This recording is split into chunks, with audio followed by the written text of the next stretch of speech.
Type of Christ is totally different. So let's let the text explain that to us.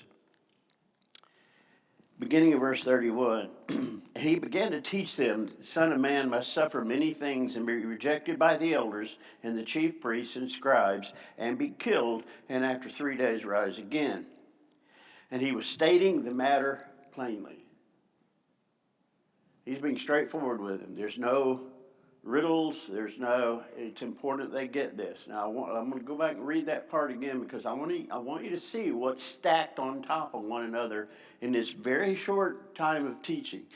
And he began to teach them that the Son of Man must suffer many things and be rejected by the elders and chief priests and the scribes and be killed, and after 3 days rise again.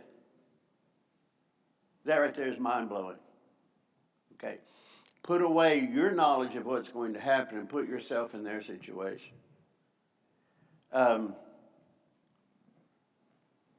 What's already in their minds? What are they going to struggle with? Yes. He's not going to be. What's going to happen to the kingdom if he dies? What's going to happen to them if he dies? Now, from what you understand of resurrection, what happens at resurrection? What happens at your resurrection? You go to heaven to be with God. It's pretty much the Jewish notion of resurrection. It's not resurrected to stay here.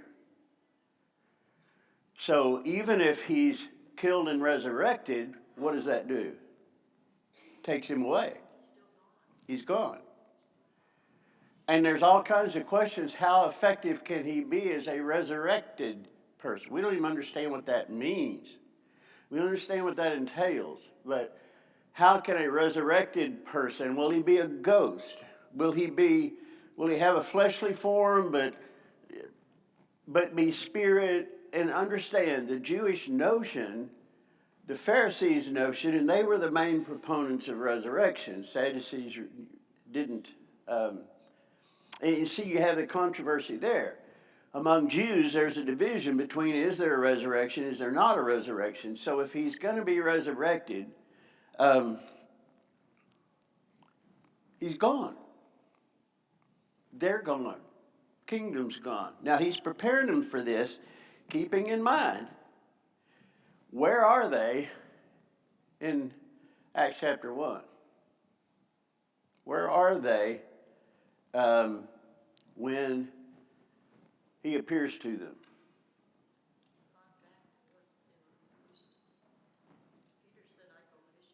Yeah. After his crucifixion, they went into hiding. And then they went back to their lives. It's over. Why do you go fishing if he's made them fishers of men? Because it's over. Now he's telling them this. This is all about to come to an end. What?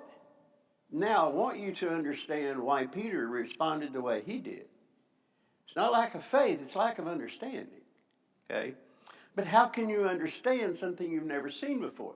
How can you and as I was talking about a moment ago, the challenge with using English or Greek or Hebrew or Aramaic or anything to describe God, you have to use words that people understand, but they take on a whole new meaning. Either that or we just create a different language that applies only to God. And that's the challenge with disciple, it's the challenge with word, it's the challenge with so many notions. And he began to teach them that the Son of Man must suffer many things and be rejected by the elders and chief priests and scribes. Now if that happens, what? Who does that represent? Those three, who does that represent?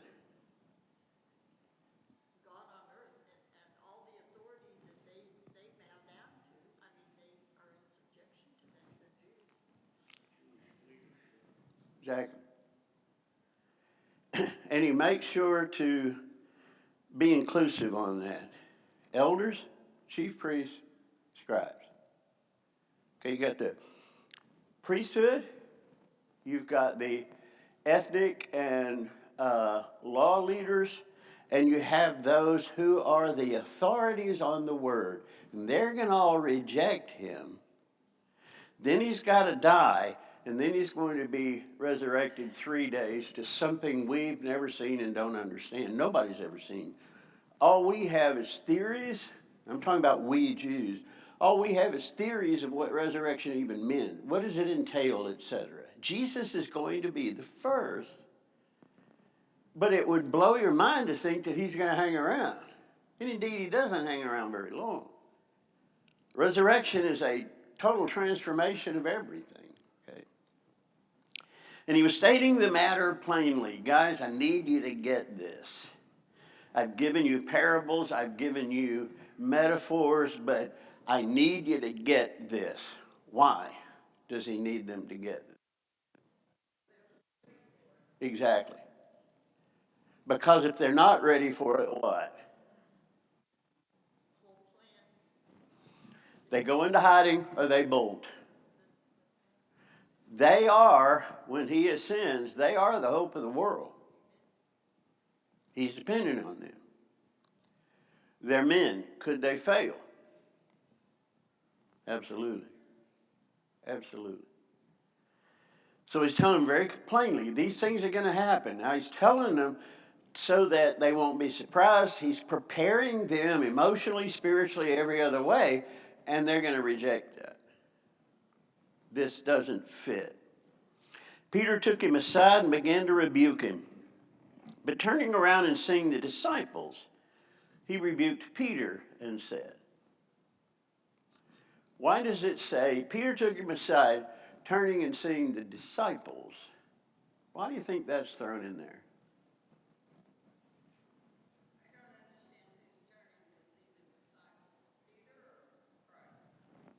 Jesus. But it says, but turning around and seeing the disciples, he rebuked Peter and said, get behind me, Satan, for you're not setting your mind on God's interest but man's.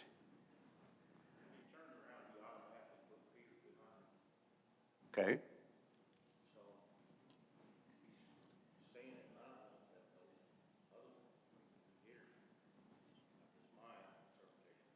Okay. Do you think this embarrassed Peter?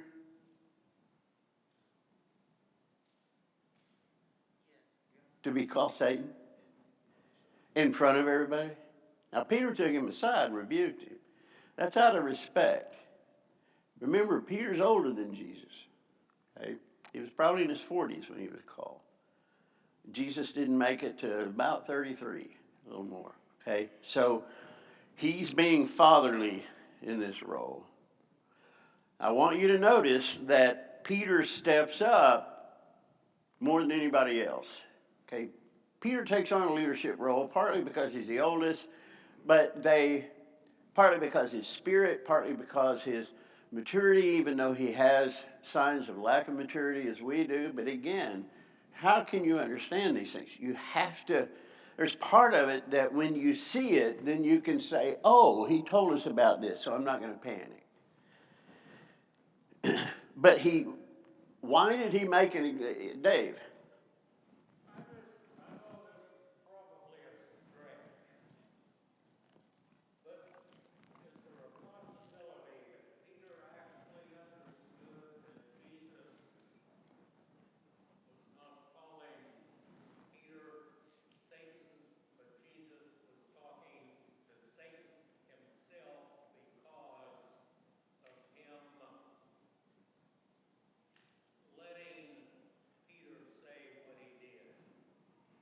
Yes. I think if he didn't hear, he's going to. Um, I think the natural response is to be shocked. And when we're shocked, we tend to put the transmission in neutral. But either at that point or reflecting on it, he wasn't talking to me. Now he was, but he wasn't. Because he didn't address me. He addressed Satan. Okay. So yes, at some point he understood that. And I think Jesus is making that very clear. Now, guys, even when we see Satan working in people, we tend to address the person rather than the enemy, okay, that's using them. Okay. Now, in a moment, I want us to get to the point, he doesn't do anything that we don't do. Taking God's plan, God's will, taking God's business and trying to make it work out for us. And that's what Jesus says. You're not looking for God's will, you're looking for man's will. And that's going to be yours as well as others. And guys, there's a constant pressure to do that. We're going to talk about that a little more in the sermon this morning about we come up with soothing statements that make us feel better that are not necessarily from God. We find ways to, from Peter's perspective, from the disciples' perspective, if everything that Jesus said takes place, we're done. So he takes him aside. This can't be. Now, this can't be means I don't understand.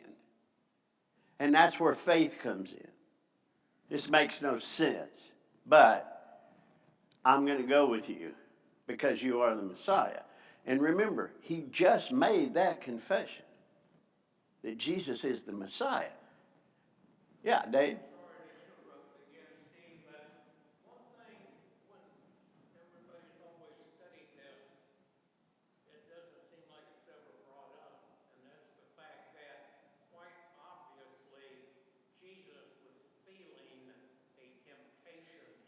Yes. Quite obviously. Yes. And he didn't want to hear any more about it, be tempted further. And I think sometimes we forget that Jesus could have, called 10,000 angels. There's a possibility. Absolutely. And it's totally up to him. Yes. It's his choice. God, the Father can't force the Son to be a sacrificial lamb. Yes, Gwen.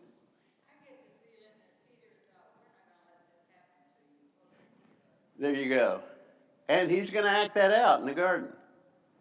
I think you're exactly right, that we're going to protect you. They're not going to be able to get to you. We're going to, and if it means we're going to start this holy war, we'll start this holy war.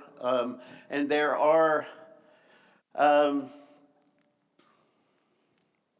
there is a sect of the Jews that are the guerrilla warriors, the Jews that are ready to go. We have to just call some people up, et cetera, et cetera. I think you're right. And yes, guys, and personally, Jesus came to die. Okay, that's, I don't think it's, I think the issue with Jesus is becoming sin, becoming that which the Father abhors, becoming the totality of what God abhors. And for you and me, he takes on, he becomes our sin. And that, I mean, that's like antimatter to God. I mean, that's the opposite. That's Jesus becomes total evil. Separated. Because that's what sin does. Why have you forsaken me? Because I can't embrace you. Because you, at this moment, you've taken on everybody's sin. And in the garden, if there's some other way we can do this, let this cup pass. I don't think the cup was death.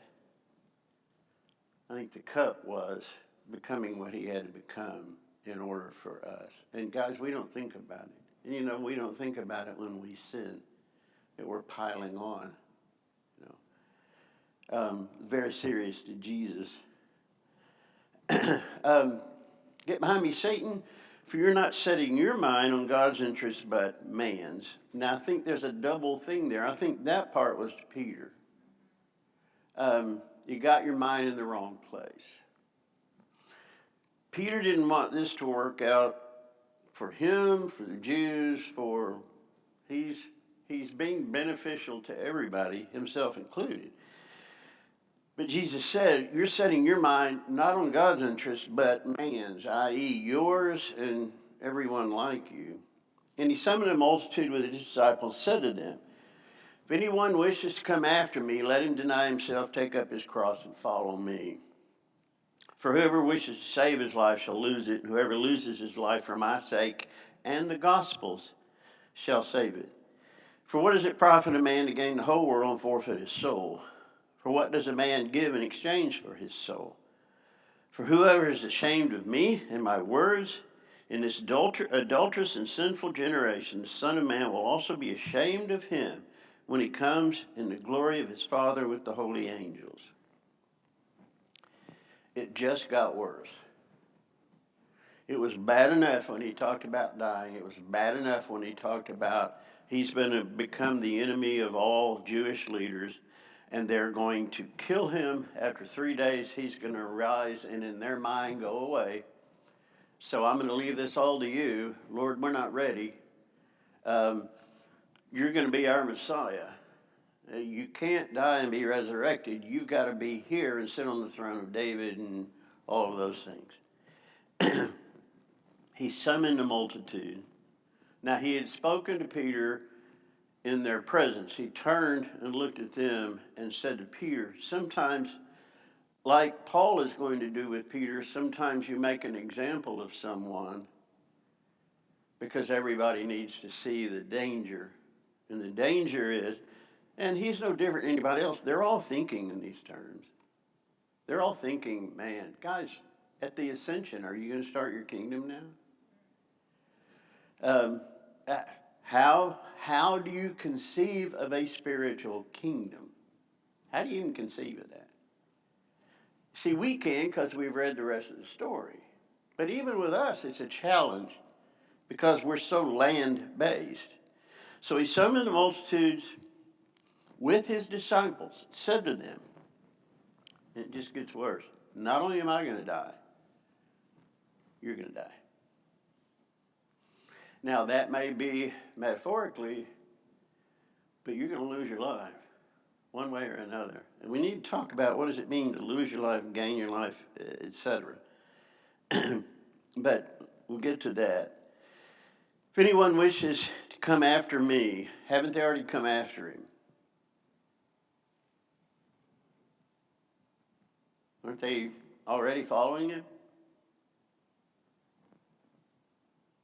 Yes. But not entirely, not completely. They're following him as students. They're following him as being the potential kingdom when he becomes king.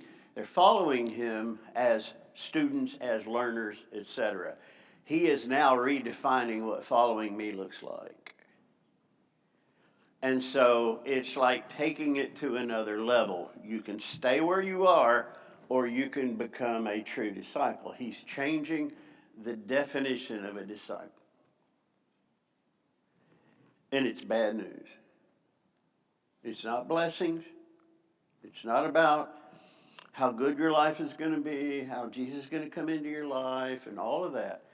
He lays it out. Now, guys, we're 2 chapters from, and as soon as they go into Jerusalem, his schedule is jammed with dealing with the folks there, dealing with Herod, dealing with the Sanhedrin, dealing with the people, cleansing of the temple. He doesn't have much time. And so he's going to tell them straightforward, this is going to cost you dearly.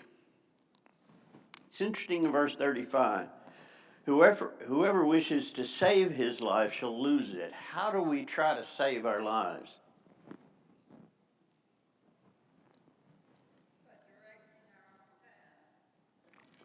Yeah, by directing our path, by finding our way, by making a happy ending, and doing all the things that we do to make a happy ending, not saving our lives. And he says, whoever does that is going to lose it. But see the rest of it.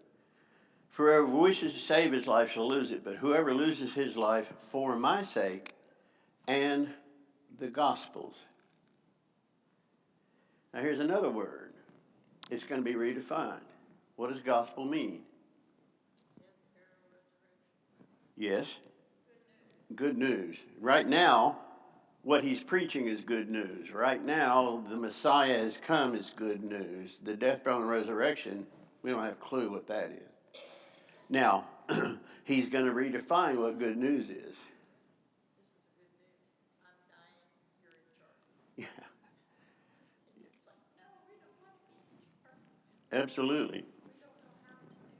Yeah.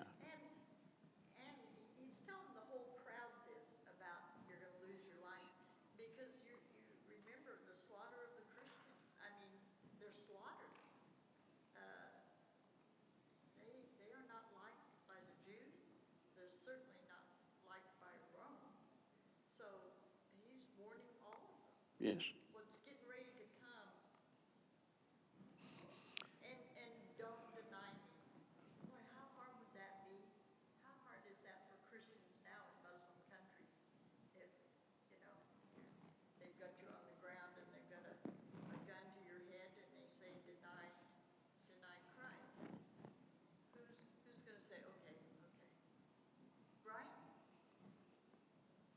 Yeah.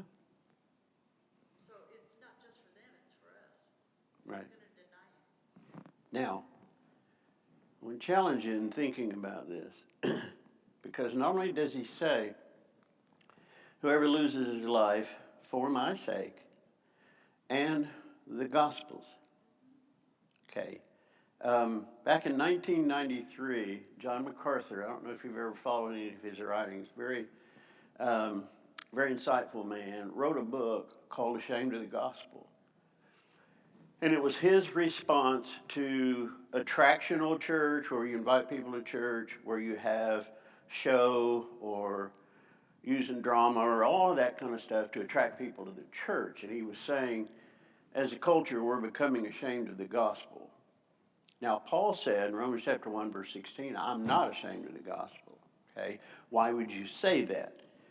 Because some people are, and because shame of the gospel is a thing. It exists. I am not ashamed of the gospel because it's God's way of saving people.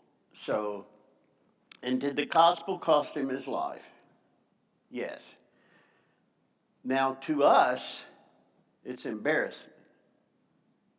To us, it's fear of rejection because we live in the post-Charlie Kirk world where folks who stand up for the name run the risk of actually being killed, okay?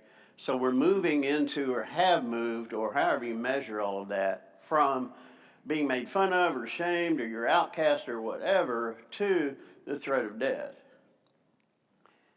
MacArthur was saying the church has become, Christians have become ashamed of the gospel. And he makes the point in his book, there are many people who will die for Jesus, but they won't die for the gospel. What that means is they won't open their mouths. And they won't share it. Now, not this week, but starting next Sunday night, in Equipping the Saints, we're going to meet at 5 across the street.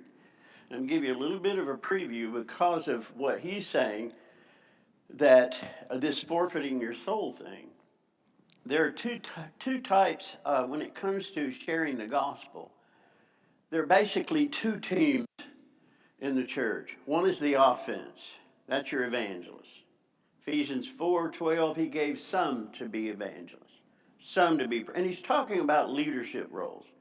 He's not talking about the spiritual gifts. That comes in other places. What he's talking about, this is what leaders are supposed to do, to equip people for ministry so that the church will grow. Some of that is evangelists who equip evangelists. They're the offense. They go out and they hunt people down, okay? Then you have the defense. And those who are not evangelists are on the defense. And so that's why we are supposed to be prepared, that's equipping, to give a reason for the hope that is in us to anybody who asks, why do you have this hope? There's no point in living an example if your example does not demonstrate difference, and profound difference, which then leads to someone saying, why? And we're all supposed to be able to give a defense. So we have an offense and we have a defense, but ultimately, everybody has to be prepared within one of those two contexts to be able to share the gospel, the reason for my hope. And the reason for our hope is the gospel. And we're going to train in how to do that. And we're going to train in, if you are not an evangelist, but everybody in this room has got at least one person that you constantly pray about that they might be saved, they might become. Praying about it is great, but in and of itself, because how does God evangelize the world? Yes, through evangelists and defenders, okay? And the best person to have this discussion with that person that you would give your life to see saved is to be able to give them a reason for your hope. Now, we're going to train you and equip you in how to do that. Then, and we're going to talk about how to raise the discussion. And the greatest fear that people have, in my experience, about defending their faith, not being on offense, those who are on offense generally don't care how they're responded to, okay? They've just got a burden they've got to unload, and if you don't want to hear it, somebody else will hear it, etc. They don't, that's a gift, okay? So they don't get self-conscious about it. But the greatest fear is that we're going to harm a relationship. And some of that comes from, in the past, we have seen very aggressive evangelists, haven't we? We've heard people trained in how to get around no. And guys, I'm here to tell you, no means no. Everybody has a right to reject, okay? But they need to reject a presentation that is true and complete, okay? And how to leave that interaction. And it can start as simply as, there's something I've been wanting to talk to you about, but honestly, I've been afraid to bring it up. Please understand, I would never do anything to harm this relationship because this relationship is incredibly important to me. Now, if you're hearing me say that to you, what are you thinking? Pardon?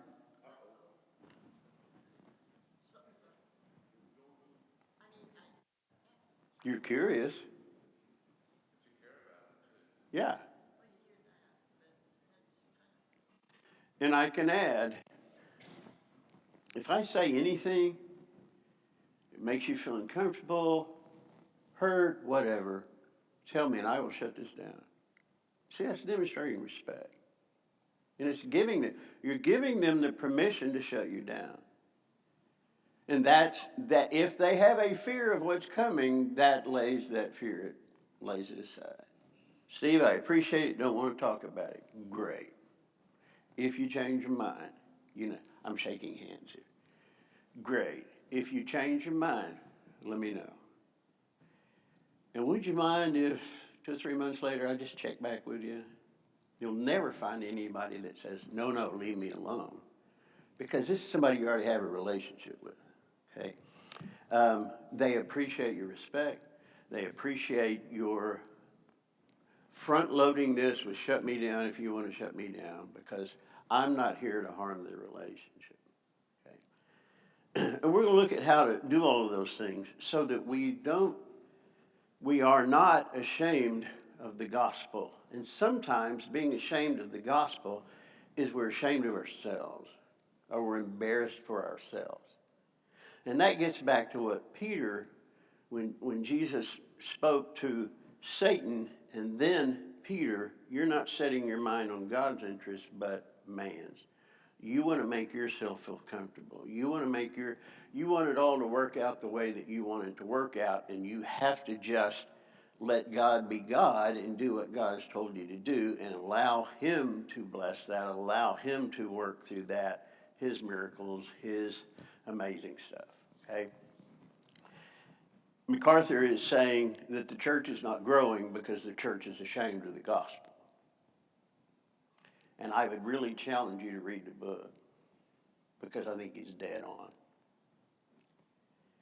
And we do all kinds of things like blame the culture, blame Generation Z, Generation X, Generation Y, Generation Y not, Generation whatever. We blame the victims. And the point is that we've never really shared the gospel with them to know if they're even rejecting it at all. Now, what they may be rejecting you see, we look at groups and we judge groups, and that's not fair to any individual.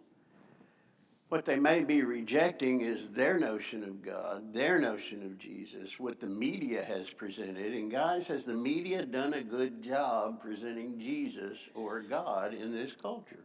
No, because generally they don't know him. They can't. Like I say on Sunday nights, we're going to get to that, but I want you to see whoever wishes to save his life shall lose it, but whoever loses his life for my sake and the gospel's shall save it.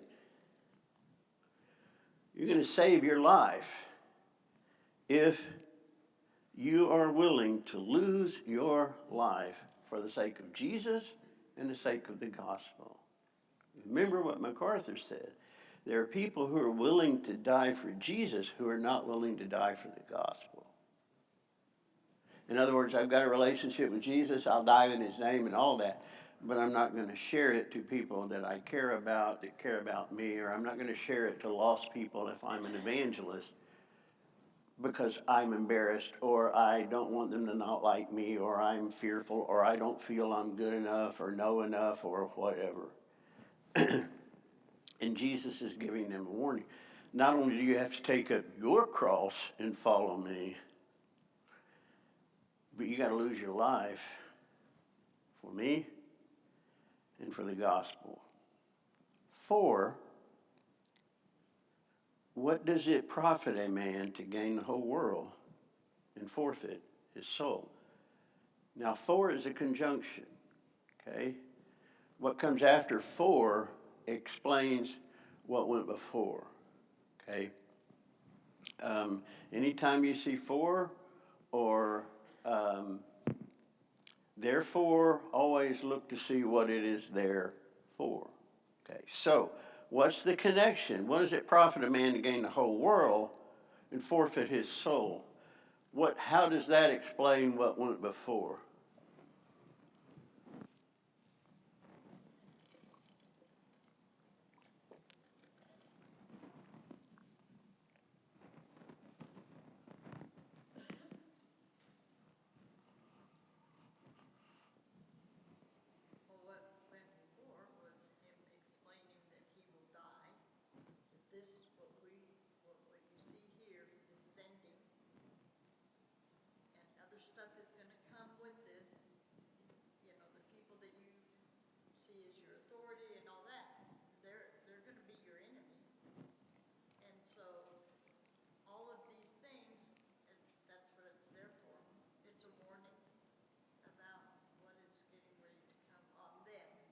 Okay, good. Now, he describes what's going to happen to him first. He doesn't call him anything he doesn't do. This is not leadership that I set you up to fail so that I can succeed. It's not onward from the rear he cried and the front rank died. This is him on the leading into this battle, and it's gonna end up with his death. But I want you to see the juxtaposition. The for. What does it profit? What did he just talk about? What's the opposite of profit? Yeah. Danny, don't you have a profit and loss columns? What do you profit if you have the whole world? What do you profit? What's the implication? There's no profit.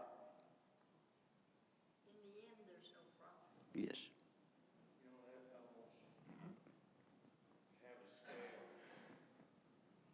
And you have the gold and you have the soul. Whichever one is the heaviest, the other one is counterbalanced. Not to pick on him, but I mean, he's a big guy. He can handle it. I don't know if you read, Elon Musk just passed his personal wealth is $500 billion. Half a trillion. I'm sorry. $500 billion. I mean, that's the closest we have to gain the world. I was reading some things about what it would take for him to spend all of that, and it's just mind-boggling. You think, if I had $1 million, I could go out and I could spend $1 million in a week. It's more difficult than you think. And this guy has 500 billion, $500 billion. He's the wealthiest man on the face of the earth. And what does that mean to God? What's God going to ask him? And you and me, everybody else. What's he going to ask him? What's the only thing that's relevant? My son. What's your relationship with me through my son? That's all that matters. Please keep in gaining the world, gaining your life, saving your life is, and guys, he can get in all kinds of trouble and buy himself out of it, can't he? He can save himself in that sense and lose everything. And so Jesus wants them to understand, because there's a temptation. They're going to be tempted by all kinds of things, persecution and all that, but also selling out. Wealth. There's a lot of money to be made in religion. Ask Judas. Yeah, that's Judas. And Judas is sitting here listening now. He's listening. Yeah. He's right here. I think sometimes you forget Judas is sitting there listening to this. Yeah. You lose your soul. You gain all this. And too, Judas, wanting to be in good with the guys, the leaders. So. Right. So that's the leaven of Herod. That's the leaven of the Pharisees that he had just talked about. What does it profit a man to gain and forfeit? There's gain and loss.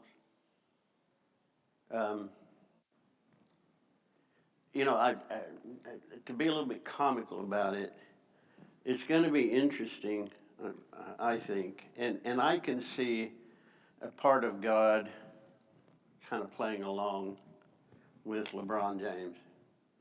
So you're able to do what with the bouncy ball? You were able to bounce it faster and better. You were able to throw it at a ring, and you were good at that. Wow. And now, Mr. Van Halen, what did you do with the 6 strings? You were able to pluck them in such a way that they did what now? It's not that God doesn't know. What he's trying to do is demonstrate you did what with your life? And in the meantime, what did you do with my son? Because that's all I care about. I don't care how good you were on the guitar. I don't care how good you were on the basketball court. Those are games you were playing. I don't care what kind of celebrity you were. I don't care how many Oscars you got, because you were playing. See, you either play an instrument or you play a role or you play a game, and it's all playing and it's not real. Now let's get real. What is your relationship with me based on my son? And they're going to realize if they are not in Christ Jesus, I wasted my life, gained everything, but I wasted my life. Now, to then have to wait in line to go to hell all the time realizing I wasted it. I could have, I should have,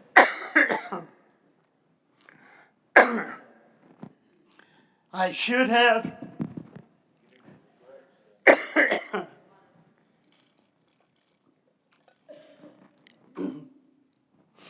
Grandmother told me,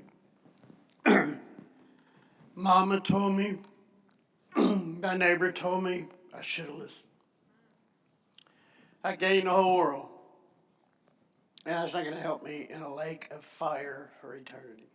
It's serious stuff, very serious. And it's getting real because it's coming down to it. And if you guys don't get this, you're going to fall into all kinds of holes out there that are waiting for you. I need you to get this, and it's blowing their minds, just like it would blow yours. Because you didn't, at that point, you would have not had the verbal technology to understand what he's talking about. That's why faith was so and is so important. If you tell people about me as offense or defense, I will bless it, and I will bless you. But you got to trust me on this and overcome your fear, overcome your insecurities, overcome all of the whispering that Satan does in our ears to make us ashamed of the gospel. We're not ashamed of believing it, we're ashamed of sharing it. And the church is going to decline as we continue to play games of, we'll put on the best show, we're going to attract you to the church. The church has never been the avenue to Jesus. Jesus is the avenue to be added to the church. Look at Acts chapter 2. And that happened with, now what you read about in Acts was the offense. The missionary journeys, the having gone into the world, share. But the rest of it, it's the people that you have a relationship with, that you love. I remember my son, we were coming home from a campaign. He was in his teens. And, you know, it had been just several days of sitting down with people and studying the gospel. And my son, it was a tremendous insight. My son, not long after that, came home from school and he said, Dad, every time I look in my friend's face, I see their face on fire. And I said, that's their destiny if we don't talk to them. That's their destiny. And we can't afford to forget that, even though they don't understand it or see it or whatever. That's why it's important that we are ready, prepared. Anybody asks a reason for the hope that's in us. Let's take a break and get ready for our assembly.